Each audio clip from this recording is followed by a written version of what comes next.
Assalamualaikum warahmatullahi wabarakatuh. Perkenalkan, kami dari kelas 6B. Di sini kami akan mempresentasikan hasil bahan ajar interaktif guna membuat luaran sebagai workshop interaktif. Yang beranggotakan pertama, saya sendiri, Zahwa Indah Sarwarini, NIM A510190063. Yang kedua, Maya Akita Prabhawati Iswanto dengan NIM A5101964. Dan yang terakhir, yang ketiga, Natasha Desti Fitriani, NIM A5101967. Nah, bahan ajar interaktif kita akan membahas mengenai keadaan cuaca. Mari kita belajar mengenai keadaan cuaca. Nah, untuk itu, kalian tahu nggak keadaan cuaca? Apa yang itu cuaca? Nah, untuk lebih jelasnya, kita akan menjelaskan mengenai keadaan cuaca menurut reporter Net TV. Silakan disimak ya, teman-teman. Reporter ini menjelaskan bagaimana keadaan cuaca di wilayah Jabodetabek. Jabodetabek itu meliputi Jakarta, Bogor, Depok, Tangerang, dan Bekasi. Itu adalah Jabodetabek. Nah, tadi kalian sudah menyimakkan mengenai reporter yang dijelaskan di PPT yang sebelumnya. Nah, di sini kakak ingin menjelaskan mengenai cuaca. Cuaca itu apa sih? Cuaca adalah suatu keadaan udara yang berlangsung pada suatu wilayah tertentu dan hanya terjadi dalam waktu yang singkat. Tadi kakak sudah menjelaskan mengenai keadaan cuaca. Sekarang kakak ingin berlanjut mengenai unsur-unsur cuaca. Unsur-unsur cuaca itu ada 6. Apa aja sih? Ada 6. Yang pertama, sinar matahari. Yang kedua, suhu. Yang ketiga, kelembaban udara. Yang keempat, kondisi awan. Yang kelima, curah hujan. Dan yang terakhir atau yang keenam, tekanan udara. Selanjutnya, tadi kakak sudah menjelaskan mengenai unsur-unsur cuaca. Nah, sekarang kakak ingin menjelaskan mengenai di Indonesia dibagi mengenai 4 cuaca. Apa aja sih 4 cuaca? Nah, coba perhatikan kalian. Gambar yang pertama itu ada gambar awan dan ada gambar sinar matahari. Yang tandanya yaitu cerah berawan. Untuk gambar kedua itu terdapat awan dan mendung atau akan terjadinya hujan. Jadi itu merupakan nantinya akan terjadi adanya hujan. Sekarang gambar ketiga ini perhatikan teman-teman. Gambar 3 itu ada gambar awan. Nah, tidak ada gambar sinar matahari. Tandanya itu berawan.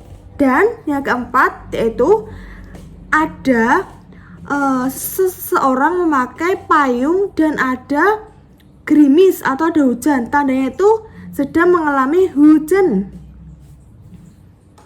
Nah, selanjutnya di sini kakak akan menjelaskan mengenai pengaruh perubahan cuaca terhadap kehidupan manusia. Apa aja sih? Terdapat 2 poin. Nah, yang pertama, pengaruh keadaan cuaca terhadap transportasi darat, laut, dan udara. Itu terdapat 3 ya teman-teman. Yang pertama, saat hujan, jalan untuk transportasi darat akan menjadi licin. Yang kedua, saat hujan angin, situasi di laut, kapal yang sedang berlayar akan sulit dan lebih berhati-hati untuk melawan gelombang air yang besar. Dan yang ketiga, jadwal penerbangan pesawat akan berubah jika keadaan cuaca buruk. Contohnya, hujan lebat, angin badai, kabut asap. Itu dapat menyebabkan penerbangan terhambat atau terlambat.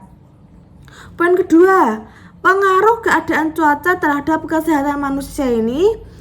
Yang pertama, saat hujan menggunakan pakaian yang berbahan tebal. Contohnya seperti jaket, selimut, jas hujan. Jas hujan dipakai ketika di luar teman-teman, ketika sedang hujan di luar. Yang kedua, saat hujan membutuhkan makanan dan minum yang panas. Contohnya bakso, sop, soto, teh panas, kopi, dan lain sebagainya. Dan yang ketiga, saat cuaca panas, tubuh kita akan membutuhkan cairan yang lebih banyak supaya tidak dehidrasi dengan minum air putih. Nah, tadi sudah menonton berita dalam materi cuaca. Di situ terdapat kalimat. Kalimat adalah rangkaian kata yang bisa berdiri sendiri dan memiliki makna yang lengkap. Unsur kalimat: S, subjek itu orang. P, predikat itu kata kerja, kata sikap, dan kata sifat. O, objek itu benda. K, keterangan itu keterangan waktu, keterangan tempat, dan keterangan situasi. Contoh kalimat: ibu memasak nasi di dapur. Keterangan: ibu sebagai subjek, memasak sebagai predikat, nasi sebagai objek, di dapur sebagai keterangan tempat. Nah, kalimat efektif sendiri adalah kalimat yang baik dan benar sehingga dapat dipahami dan dimengerti oleh orang lain. Ciri-ciri kalimat efektif yaitu yang pertama, struktur bahasanya baik, kesepadanan struktur. Ketiga, tidak menggunakan kata depan preposisis di awal kalimat. 4, tidak boleh menggunakan kata yang di depan predikat. 5, tidak menggunakan subjek ganda. 6, kehematan kata. 7, ketegasan makna. 8, memilih kata yang tepat. Contoh, cuaca sore ini di Cilacap hujan. Baik, karena tadi sudah diketahui bahwa di Cilacap cuacanya sedang hujan, oleh karena itu, ayah, ibu, adik, dan Desti membuat kue di dapur. Setelah kuenya jadi, mereka potong menjadi 4 bagian pecahan. Siapa yang tahu pecahan itu apa? Nah, kali ini kita akan belajar tentang pecahan. Pecahan adalah banyaknya bagian dari suatu benda yang utuh. Pecahan memiliki 2 angka. Yang atas disebut dengan pembilang dan yang bawah disebut dengan penyebut. Karena kalian sudah memahami apa itu pecahan, sekarang kita mencoba untuk menyelesaikan soal yang ada di papan. Nah, coba yang kanan atas disebut pecahan berapa? Betul sekali, itu adalah pecahan 3/6. Kue yang masih ada adalah 3. Sedangkan jumlah kue seluruhnya adalah 6. Selanjutnya, sebelahnya berapa jawabannya? Betul, 5/6.